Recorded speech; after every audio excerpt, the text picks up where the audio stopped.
नंद नंदन भगवान की जय। फाल्गुन मास की जो शुक्ल पक्ष की एकादशी है, बुधवार 20 मार्च की है। यह एकादशी एक बार और भगवान श्री कृष्ण युधिष्ठिर से कह रहे थे कि युधिष्ठिर, और फाल्गुन मास की जो एकादशी है उसका नाम आंवला एकादशी है।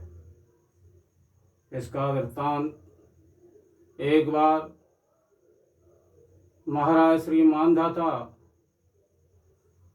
और श्री वशिष्ठ जी से और कहने लगे कि महाराज, ऐसा कोई उपाय बताइए जिस उपाय के द्वारा और मनुष्य सभी पापों से छूट जाए, सभी पापों से मुक्त हो जाए। तब वशिष्ठ जी कहने लगे कि हे राजन, मैं आपको एक पौराणिक और कथा कहता हूँ।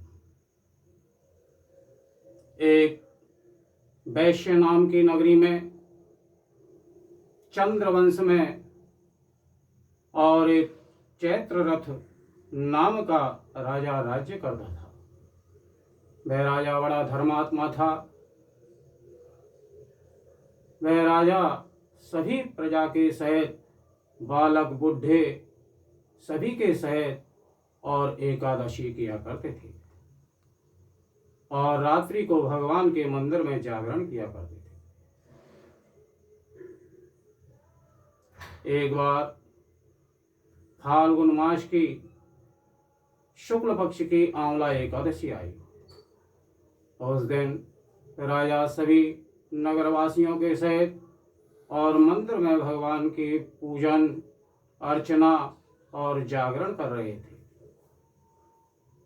उसी समय एक बहेलिया, एक शिकारी, जिसको आज शिकार में कुछ भी प्राप्त नहीं हुआ, वह थका हारा और एक मंदिर के कोने में छुपकर बैठ गया। उसने कथा सुनी, रात्रि जागरण किया, सुबह घर पहुंचा। घर पहुंचने पर और उसने भोजन किया और भोजन करने के बाद वह मृत्यु को प्राप्त हो गया। तब आंवला एकादशी के प्रभाव से, क्योंकि उसने भगवान के मंदिर में बैठकर और एकादशी का और कथा सुनी, जागरण किया, और उस दिन उसने कुछ भी खाया पिया भी नहीं था, अन्न जल कुछ भी और ग्रहण नहीं किया था। तो उस भगवान के और विष्णु की कृपा से उसका जन्म और राजा विदुरथ के पुत्र के रूप में और विशुरथ उसका नाम प्रसिद्ध हुआ। राजा विदुरथ के घर में और उसने जन्म लिया और विशुरथ नाम से और प्रसिद्ध हुआ। राजा भी एकादशी किया करता था। एक दिन और वह राजा जंगल में गया, दिन भर थक गया, दिशा का ज्ञान नहीं रहा, थक कर और एक वृक्ष के नीचे और सो गया। सोते समय राजा भगवान का ध्यान करते थे और भगवान का ध्यान करते हुए राजा सो गए। राजा का मलेच्छों से और बैर था, मलेच्छों को उन्होंने दंड दिया था। तो मलेच्छों ने राजा को अकेला देखकर, सोता हुआ देखकर, और सभी ने मिलकर उसको मारने का प्रयत्न किया।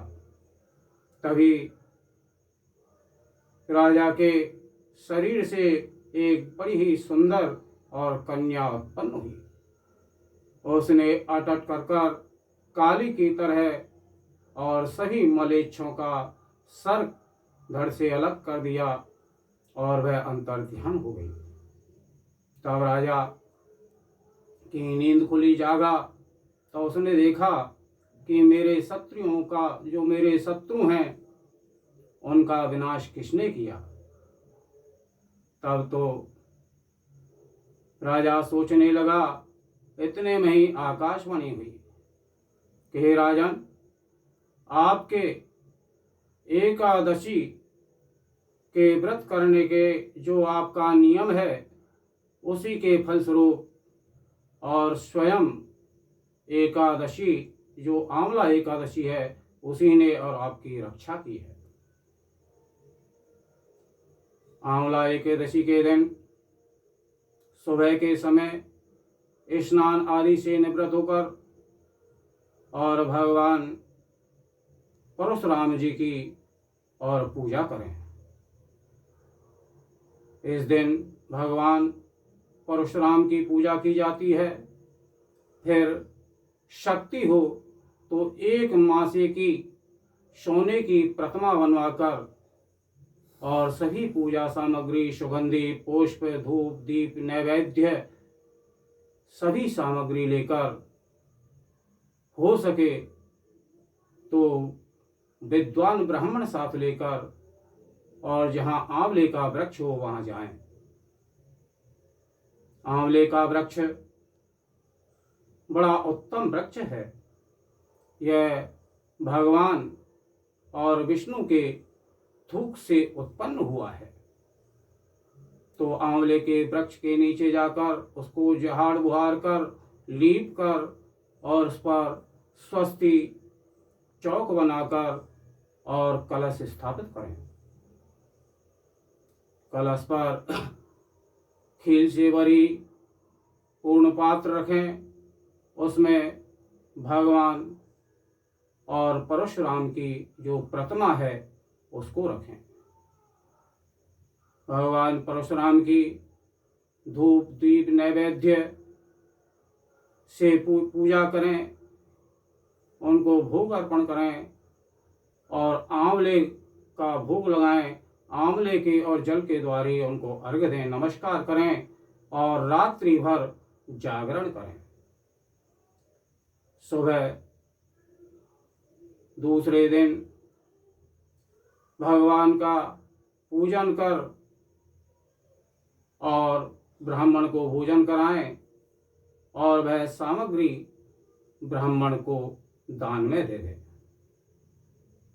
इस तरह नियम पूर्वक आंवला एकादशी का व्रत करने का जो फल है, हम 10,000 गाय जो दान देंगे, वह एक आंवला एकादशी के और व्रत से प्राप्त हो जाता है। अनेकों यज्ञों का फल, अनेकों व्रतों का फल और एक आंवला एकादशी के नियम पूर्वक व्रत करने से और प्राप्त हो जाता है। बोलो नंदनंदन भगवान की जय। श्रीमन्नारायण नारायण नारायण, भजमन नारायण नारायण नारायण।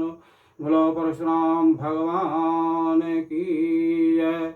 आंवला एकादशी महारानी की जय।